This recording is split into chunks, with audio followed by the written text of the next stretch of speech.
of symmetry in class, and a line of symmetry is just a line that would cut a shape directly in half.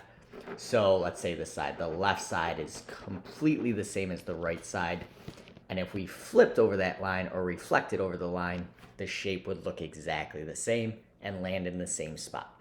So there's an example here. You could also do the diagonal here. There's a lot of examples for the hexagon, but there's two.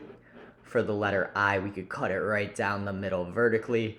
This point would flip across, or we could cut it across horizontally. This top of the I would flip onto the bottom would flip onto the top. It would look exactly the same after a reflection over that line, and it's called a line of symmetry.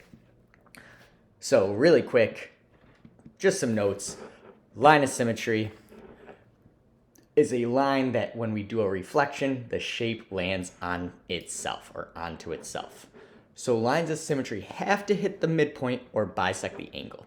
So if we look, right, this is the midpoint of this side because we want to reflect across, and it needs to be the same distance to the other side. So it's definitely hitting the midpoint. It's also perpendicular, right? Those things that we've talked about before.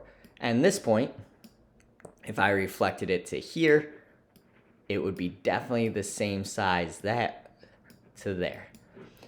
So we're just reflecting it across. It would land on itself. If we reflect it back, it would also land on itself, right? The line can't be here because if I reflected this point over this line, it would land somewhere around here, right? Just estimating. And this one would flip way over here, and the hexagon would be like this, somewhere around here. I'm drawing it really quick, so it's terrible. But it's not right on top of itself. So when we flip it over this line, it's got to land on top of itself. So for example, what is the equation of a line of symmetry for this rectangle? So I want to just try to cut it in half, hitting the midpoints or cutting an angle in half. Well, definitely right here, that hits the y-axis at 3. So the equation of this line is y equals 3. That would cut this rectangle in half. And then if I flip these points over the line, this point would go up 2. To go to the other side, it's 2. It would land right here. And this point, if I went down 2, it would land right here. It would land right on top of itself. When we reflect, it would just flip over and it would look exactly the same. Same thing on the next point, right? It would flip to here. This point would flip to here. So that is a line of symmetry. Then we did a quick turn and talk in class and tried to figure out what's another line of symmetry for this shape. Do this one in orange. So we could also cut it vertically, right? The left side would flip over here to the right. The right side would flip over here to the left, left to the right. It would land on top of itself again. And since this is a vertical line, the equation, it hits the x-axis at 2, so x equals 2. So there was 2 for this problem. There's y equals 3, there's x equals 2. There are 2 different lines of symmetry. Now the question came up in class, is the diagonal a line of symmetry? I want you to think about this for a second. Does this cut it in half? What do you think? If we flip over that line, will it land on top of itself? A lot of people say yes, but remember, A is not going to land on C. Those are not perpendicular. Let me show you. Desmos is cool because we could do a transformation. Let's do a reflection. Let's choose our line of reflection, and let's use this shape over that line.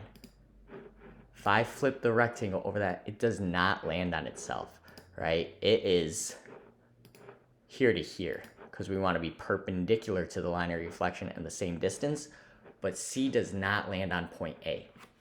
So it is not a line of reflection for the diagonals. So we went over that in class as well. So we just graphed a couple for this one, for example, right? We would want to go right down the middle. So it's got to be like y equals, and the slope looks like it is positive 1. That is not what I was trying to do. 1x, right? Because slope of 1, y-intercept is 0. There we go. And that would cut the shape in half. This line, however, negative x, let's look. Does this cut it in half? So in class, some people said yes, some people said no. But actually, if I flip this point over this line, it would land like here. It would not be right there because of that angle. It's not going to land on top of itself. So this one did not work. So Just want to be careful. We want our shapes to land right on top of themselves. The correct answer was this one. All right, so good luck on that cooldown. You just got to match the lines with the correct graph. So I'll help you out a little. So you can click the pictures to make them bigger if you need to see. One line of reflection here would definitely be x equals -2. So I'll just grab x equals -2. And then looks like y equals 1, 2, 2.5. It's 2.5. Y equals 2.5.